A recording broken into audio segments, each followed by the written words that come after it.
sort de ce rendez-vous en étant satisfait de plusieurs choses. La première, c'est qu'on a pu parler des sujets qui nous tenaient à cœur, et notamment, vous l'avez compris dans notre expression à l'entrée, des Françaises et des Français, et en particulier du sort des plus vulnérables, des plus précaires et des classes populaires, dont il nous apparaît flagrant qu'elles sont en première ligne de toutes les crises que nous traversons, la crise politique et démocratique, la crise sociale, les crises environnementales, puisque vous savez, souvent les plus modestes sont en première ligne aussi de la crise écologique. Nous avons beaucoup parlé aussi des collectivités territoriales, pas juste pour défendre les élus de ces collectivités, mais pour aider les élus à répondre aux défis qui occupent les Français en ce moment. Comment voulez-vous avoir un service public solide et accessible? Comment voulez-vous protéger celles et ceux que même l'État n'arrive plus à protéger alors qu'il le devrait? Si vous sabrez les moyens des collectivités territoriales, et donc on n'a pas parlé des collectivités juste pour aider les élus, mais bien pour aider les Français par l'intermédiaire des élus, ce qui était une grosse demande de leur part, et on a pu en discuter assez longuement. Et puis on a pu parler d'écologie, ce qui nous tenait à cœur, puisque comme je vous l'avais indiqué en entrant, on est aujourd'hui le jour où l'Agence européenne pour l'environnement annonce officiellement que nous allons dépasser pour la première fois de l'histoire de l'humanité les 1,5 degré de réchauffement climatique depuis l'ère pré-industrielle. Tout cela étant dit, le président de la République nous a fait une proposition, vous en avez entendu parler de la part de nos prédécesseurs.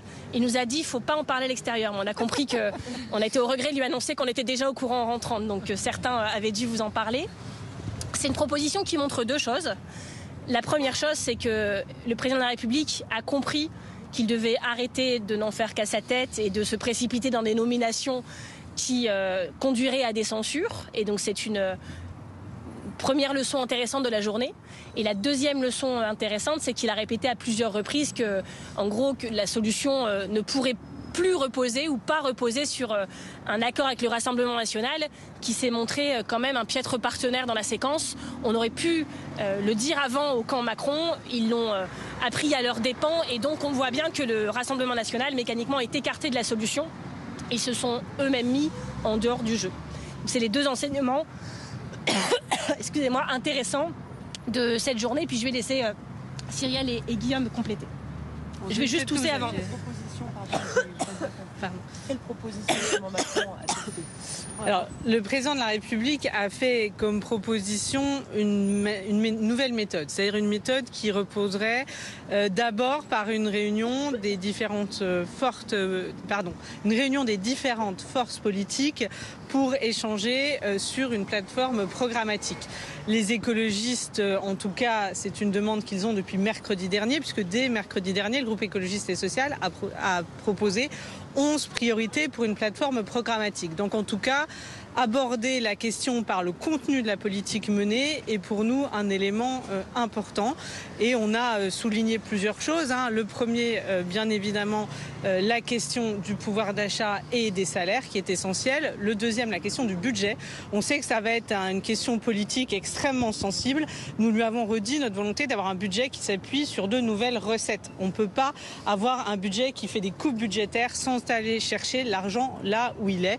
Nous lui avons dit aussi notre désaccord total de repousser la question des retraites à la prochaine présidentielle. Aujourd'hui, cette réforme est rejetée. Il est hors de question qu'on se dise qu'il y a un statu quo sur les 2 ans de plus de travail. Et enfin, nous avons bien sûr parlé des nécessaires investissements et de la politique en faveur de la transition écologique. Donc, sa méthode, proposer le contenu, vous avez vu, nous sommes prêts à y participer. La deuxième chose, c'est que lors de ces discussions-là, le nouveau Front populaire, la gauche, aura besoin d'être en force. Et donc je pense que nous avons besoin de toutes les forces politiques du nouveau Front populaire lors de ces discussions, des 4 forces, parce que nous avons été clairs, nous lui avons dit nous ne laisserons pas le nouveau Front populaire être fissuré, parce qu'il est le garant d'une cohabitation, d'une nouvelle politique.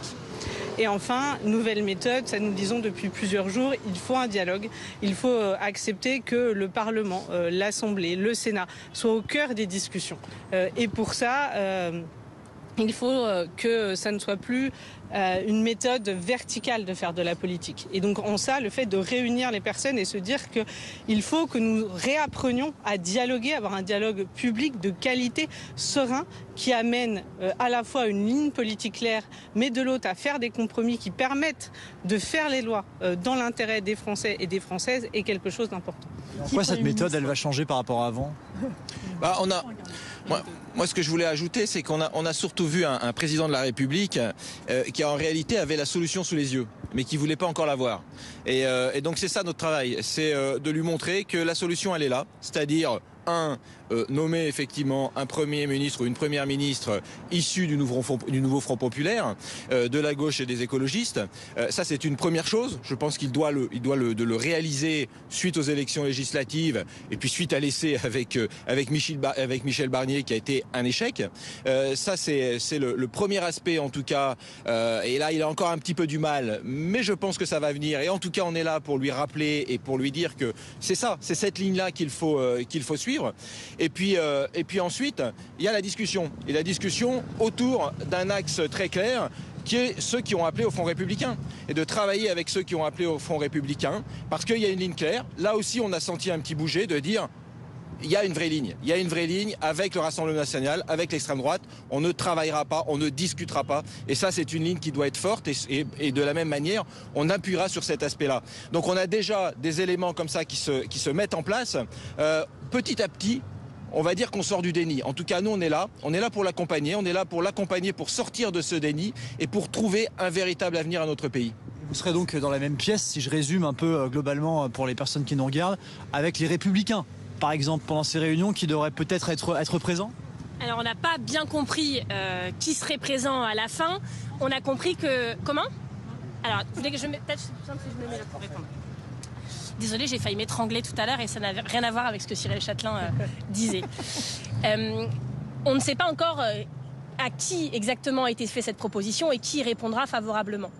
On voit par contre que c'est quelque part la suite du chemin que nous avons commencé à écrire en étant très exigeants sur les conditions qui feraient que peut-être on accepterait éventuellement de ne pas censurer. C'est là que nous en sommes.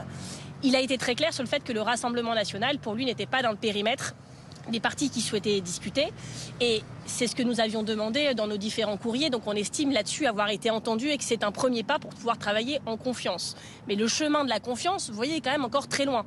On lui a notamment indiqué que s'il commençait avant même le début des discussions qui devraient avoir lieu demain à l'Élysée, il commençait par nommer un Premier ministre qui n'était pas du nouveau Front populaire en l'occurrence, on voyait mal comment venir en confiance discuter parce que ça donnait une indication très claire de la direction des discussions et on estimerait que les conditions ne sont pas réunies par une discussion franche. On estime aussi que les Français ont quand même envoyé un message clair lors des élections législatives. On leur a posé la question par la dissolution, voulez-vous une alternance oui ou non ? Voulez-vous changer de cap politiquement oui ou non ? Ils ont répondu très majoritairement oui.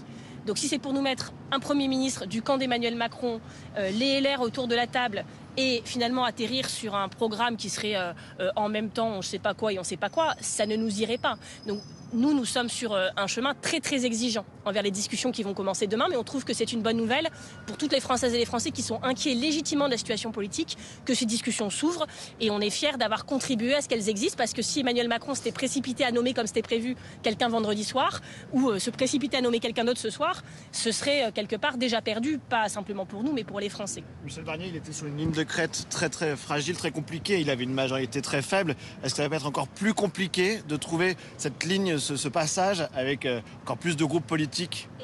C'est pour ça, Cyril Châtelain l'a dit, je le redis, nous allons avoir besoin de toutes les forces du nouveau Front populaire autour de la table. Parce que moi j'entends qu'on puisse ne pas avoir confiance dans le président de la République. J'entends qu'on a été quelque part échaudé par les épisodes précédents. Nous le sommes aussi, pour être tout à fait sincère avec vous. Mais au moment où là, la France touche le fond, se prépare, si on ne trouve pas des solutions dans les semaines qui viennent, à vivre des choses terribles. Parce qu'on parle par exemple d'une loi spéciale sur les finances publiques. Vous voyez bien que dans la loi spéciale, il y a des choses très urgentes, mais il y a tout ce qui est important et pas urgent qui n'est pas dedans. Nous, on a les associations de tous bords, celles qui sont caricatives, celles qui aident l'environnement, qui nous préviennent de dire, vous savez, une loi spéciale, nous, ça veut dire qu'on n'a pas nos financements, on est dans le flou, on ne sait pas comment on continue nos activités. Et c'est des activités qui sont cruciales pour les Français, quand on parle du caritatif, etc., pour ceux qui sont en première ligne. Donc, soit on reste chacun dans notre confort en disant moi je discute pas jusqu'à ce que tout le monde craque et qu'il s'en aille, soit on se dit qu'on est dans une situation d'urgence et qu'on a déjà perdu 6 mois. Du coup, dites quoi à la France Insoumise, par exemple, qui nous écoute là et qui n'est pas venue aujourd'hui, par exemple? Et ce qu'on leur dit, c'est qu'on va avoir besoin d'eux. Je pense que dans le nouveau Front populaire, c'est un écosystème. Chacun est à sa place. Nous jouons des rôles différents. Et moi, je n'ai pas à commenter ce que fait la France Insoumise. Ils sont quelque part utiles aussi parce que s'ils n'avaient pas cette position-là, peut-être qu'on serait aussi autre part aujourd'hui. Donc collectivement, on est chacun à notre place. Mais si cette table de discussion finit par se matérialiser réellement demain et qu'on est amené à aller y défendre notre programme point par point, c'est ça qui va se passer. On va aller défendre notre programme point par point. Et nous, écologistes, serons à la table. J'imagine que les socialistes y seront, j'imagine que les communistes y seront. Je sais aussi que nous avons plus de poids dans cette discussion si les insoumis viennent, avec une intransigeance que nous, on partage sur plein de points. Parce que ce qui se passe n'est pas normal et qu'on a des classes populaires, des personnes vulnérables, l'écologie, l'habitabilité de la planète à défendre. La justice fiscale, la démocratie, je ne vais pas vous faire tous les sujets. Mais plus on sera nombreux à cette table, plus on pèsera. Et plus que de toute manière, cette discussion conduira à quelque chose. Que nous, à la fin, on soit encore... Peut-être qu'on sera plus autour de la table à la fin. Je n'en sais rien. Vous savez, nous, on a un parti très exigeant. Parce qu'on va venir discuter, mais peut-être que, pour une raison ou pour une autre, on sera amené à un moment à estimer que les conditions ne sont pas réunies, qu'on se moque de nous, que ça va pas dans le bon sens, que ça va pas dans l'intérêt des Français, et compter aussi sur nous à ce moment-là pour se lever et pour partir. Mais nous serons là au début de la discussion.